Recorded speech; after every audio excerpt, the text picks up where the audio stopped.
discern between what is your imagination and what is another timeline for you? Remembering. Difference between imagination and remembering.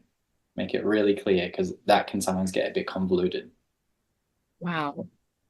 I have struggled with that one. Okay. All right. So the first lifetime that I ever remembered, I didn't believe it.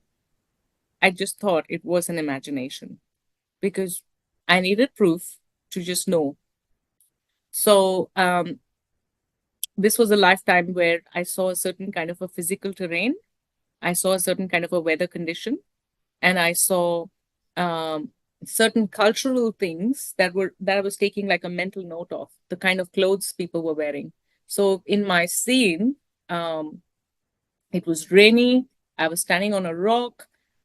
There were people wearing white long robes with some kind of a belt and like a conical shaped headgear. And I also saw them having like a J shaped dagger. And those are the only things that kind of like were like, okay, these are some details that I can verify. Other than that, there was really no difference between whether I was dreaming or whether it was coming up as a remembrance. Fast forward 5 years, in 2016, I went to Egypt and I spoke to an Egyptologist. And I said, "Do you know any story of a girl where la la la happened?" And I, expressed my story, but in second person because it's an Arab country. They don't believe in past lives, I thought, but it's Egypt, so they do. And and then he said, "Can you give me some more details?" And I said, "Well, conical headgear, white conical headgear, J-shaped dagger, and then some of the jewelry that I was wearing." So I explained all of that, and I could even draw it very clearly.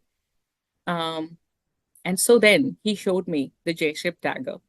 He showed me the conical white headgear, and he was able to help me understand that was significant for me to remember because that marked 2 AD, where that used to happen, where people in South Egypt used to wear, sorry, North Egypt used to wear conical headgears.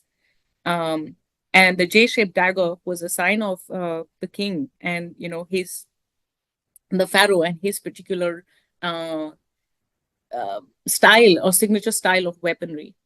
So all of those things helped me verify it. And that's when I was like, okay, this is true. There were also parts in my own personal story that I could verify and which I've written in a book. You can go and read it. It's Strong and Free, Volume 1. And it's the chapter of my book is called My Father's Daughter. And that's really when I believed that maybe it's true. So that long story, long drawn explanation to say, you will never really know. And it is something that you'll be able to feel in your Okay. heart. It'll feel and resonate, and that's the only way. Sometimes you might get verifiable information that can help you, and this is what I do. Sometimes I ask my guides, can they give me something so I can verify it, because I'm finding it hard to believe. It really feels like I'm imagining all this, because I do have a rich imagination. We all do. So sometimes they give me that verifiable information, and then it really quenches that thirst for me. I've had that happen to me so many times that now I'm able to believe it more.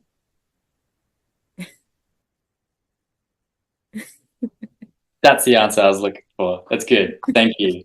It's good. It's a real, yeah, you do a really good job of getting into your storytelling.